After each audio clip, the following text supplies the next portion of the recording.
Good morning again. Now, this is the third lecture on the natural convection. Now, in this lecture, we'll do the order of magnitude analysis, right?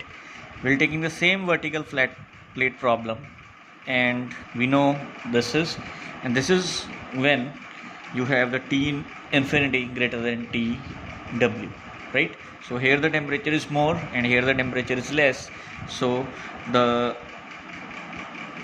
here we have the high density, here we have the low density, right?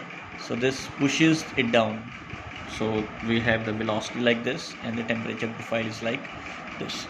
Okay, so we have to do the uh, order of magnitude analysis. So we have these three equations, right? So let us start with the continuity equation. So we'll do that du by dx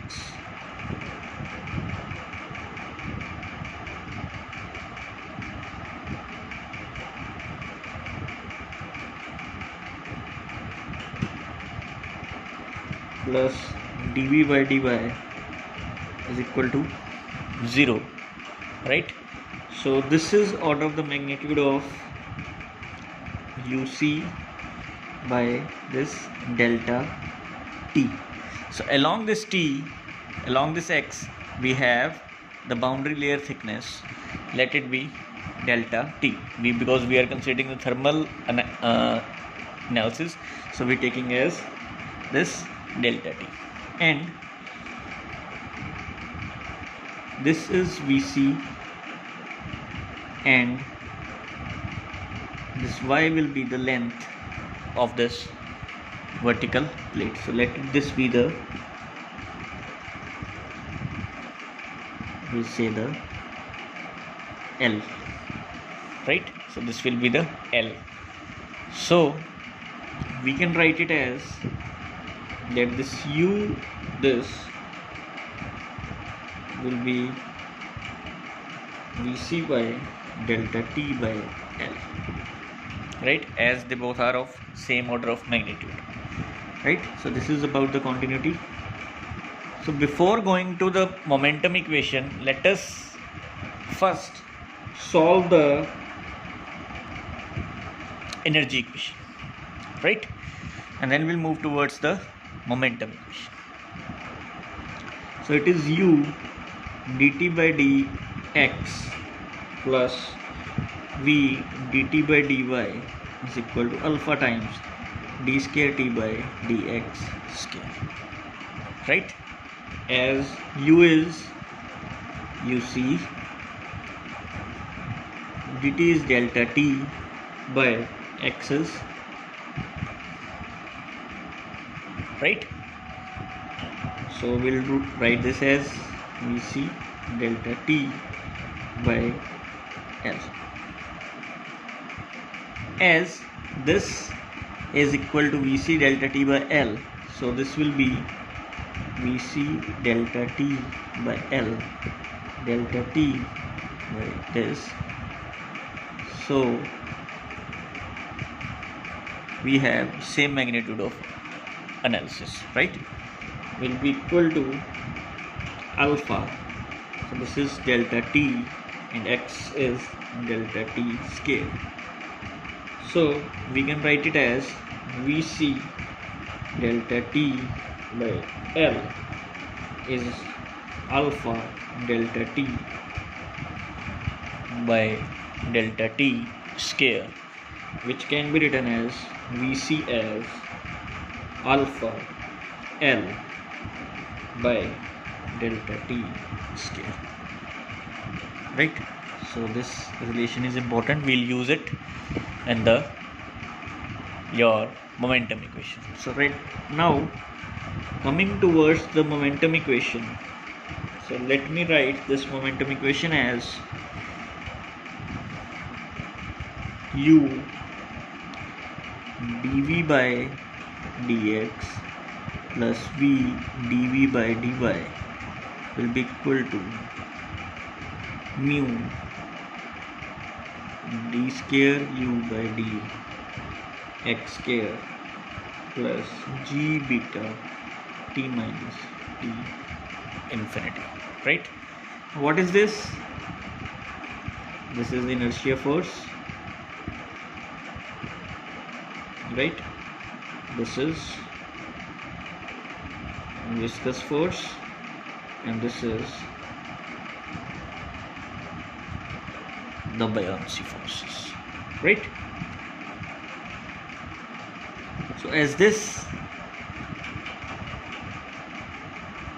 inertia force is v square by L, and this viscous force is mu Vc by delta t square, and this is g beta of delta t, right? So let me take first as inertia by buoyancy, right? So this inertia by buoyancy will be written as Vc square by L by g beta of delta t. And what is Vc? If you remember, Vc is this one, alpha L by delta t square. So I'll put here as this is alpha square L square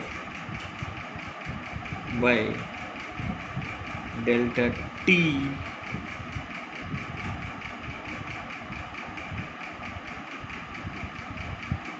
the 4, right, into L, this one g beta delta t, right? And this 1L will cancel out, right? So we have V alpha by g beta delta t L cube into L by delta t the 4 into alpha by mu, right? Can we write this as this? If I multiply by L cube and divide by L cube, so it will be L4 by delta t4, this L cube will be on bottom, alpha and alpha by mu, right? We can write it, right? So what is this?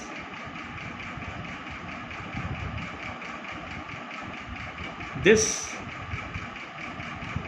is called as the Rayleigh number. This is what we have, the Prandtl number, right? And this is L by delta t the power 4. So from here you can say that there is a new number which is the Rayleigh number, right? So this Rayleigh number is nothing but it is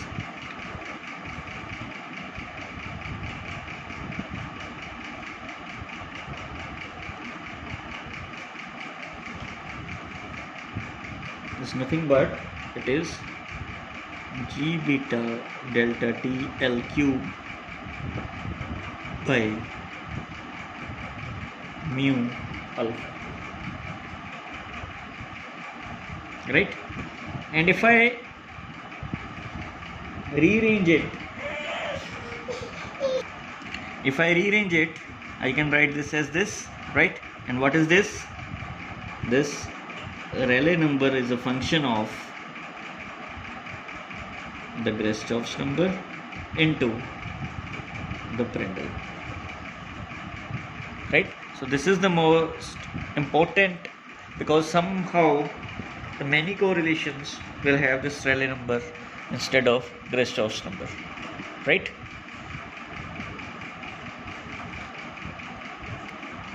Now let us consider the viscous over buoyancy, right? So we have mu Vc by delta T square upon G beta delta T, right? So this can be written as alpha H delta T4 G beta of delta T, right? We have replaced this Vc with that term, right? Because Vc is what? Is alpha L by delta T square. So we have put this value here and we'll get this. So this is equal to V alpha G beta delta T L cube into L by delta T G4, which is equal to 1 by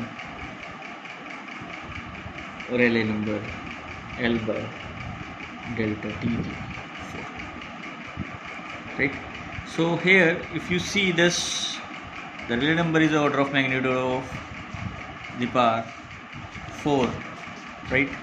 In this is also is the order of Rayleigh into Prandtl the power 4. So what is this and how this will affect will depend upon the Prandtl number, right? So there are two cases again. If we say the Prandtl number is greater than that of 1, then the inertia by buoyancy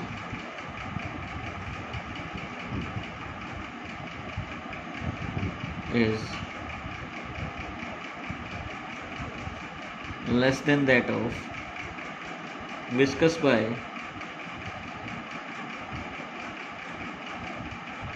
the buoyancy, right? Which is the viscous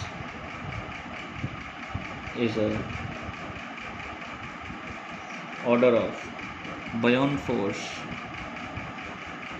within thermal boundary layer, which is 1 by Rayleigh into L by delta T, the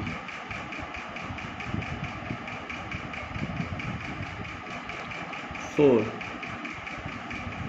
is order of magnitude of 1. So this delta T by L is Rayleigh the power 1 by 4.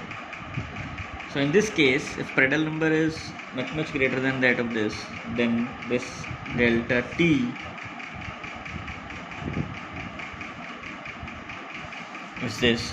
So which means if this has to be this, so this has to be large, right? And if this has to be large, then we can say that this K delta T by delta Y around the wall is H TW minus T infinity, right? That is to get the Nusselt number out of it. So it is order of magnitude of K delta T by delta T is order of H of delta T, which means the Nusselt number, which is H delta T by K, is order of magnitude of 1, right? So this HL by K can be written as H delta T by K into L by delta T, right? And where this is order of magnitude of 1 and this is the Nusselt number is the order of the Rayleigh number 1 by 4. So you'll see these kind of correlations when the Prandtl number is much greater than that of 1. Now here one more thing want to discuss, that if you draw the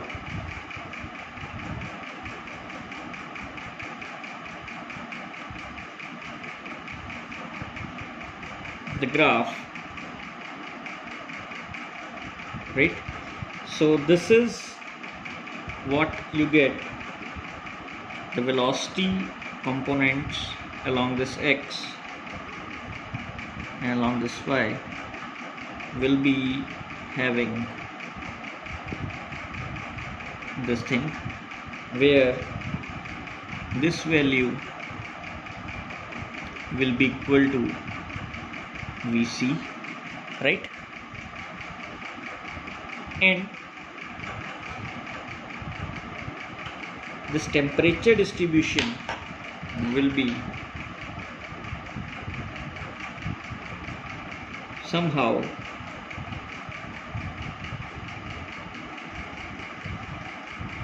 will be equal to Tw by T infinity. Now here this term is your delta, that is hydrodynamic boundary layer, and up to this point you have the delta T, right? So here along this we have the inertia by viscous, and here we have the viscous, the order of magnitude of the buoyancy, right?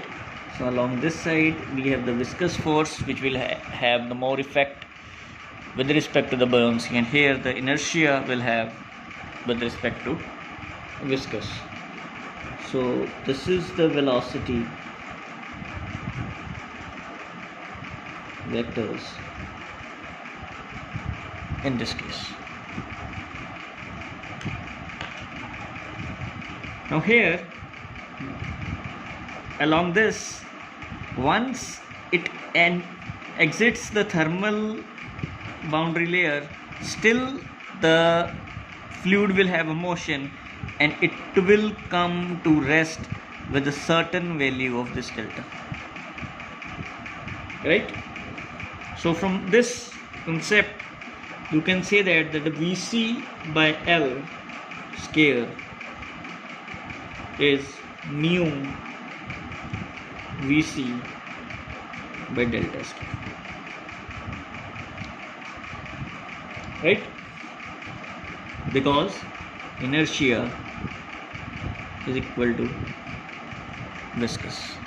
So we are equating now inertia with the viscous in this case. So you can write as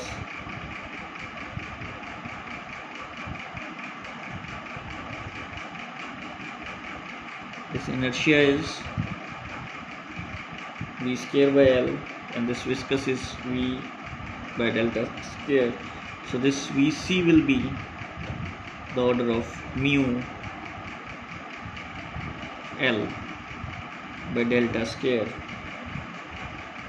and this Vc can be written as, if you remember, this is alpha L by del T square. So we can write as this del upon del T square is of the order of Prandtl number, right? So here the Prandtl number is the order of half, right? And the case 2 is when you have this Prandtl number is less than that of 1. So in that case, your inertia by buoyancy will be viscous by buoyancy. So here this inertia force is directly equal to the buoyancy. So we can write it as this 1 by Rayleigh number upon 1 by Prandtl into L by delta T, the 4 is the order of 1, right? So here you can write as this delta T by L is the order of the Rayleigh number the power 1 by 4 into Prandtl number the power 1 by 4, right? So if you compare these two, here this delta T by L is a function of Rayleigh number only, and here delta T by L is a function of Rayleigh number into Prandtl number.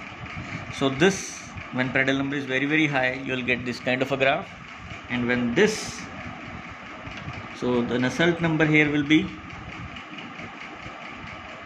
it is HL by K, which is H delta T by K into L by delta T, so which is the Nusselt number is also a function of Rayleigh number the power 1 by 4 into Prandtl number the power 1 by 4.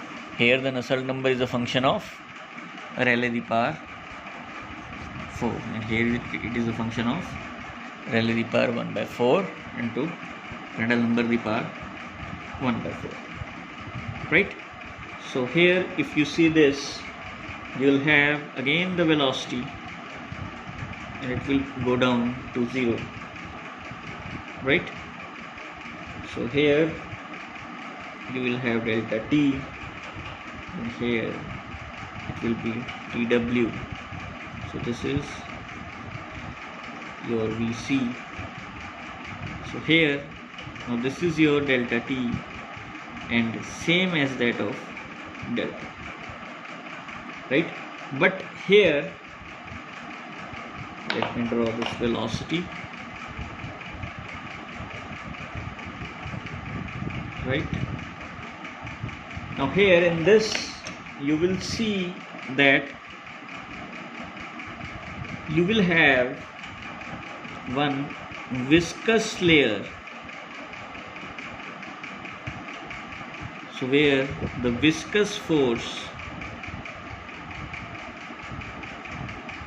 is important.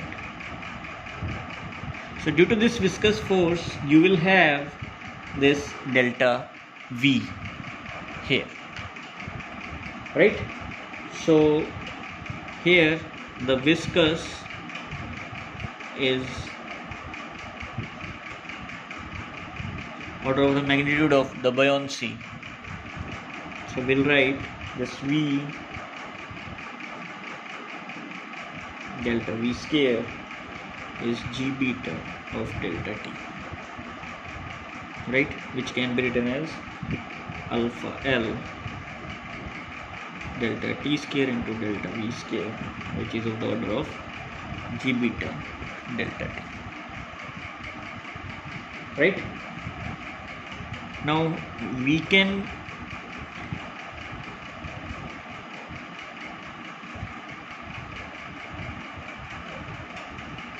write this as, we have G alpha L delta T4 by delta T square into delta V square is G beta is alpha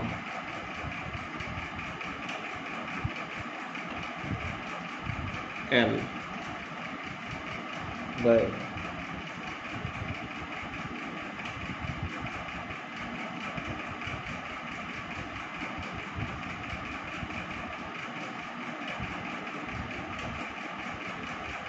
G beta delta T,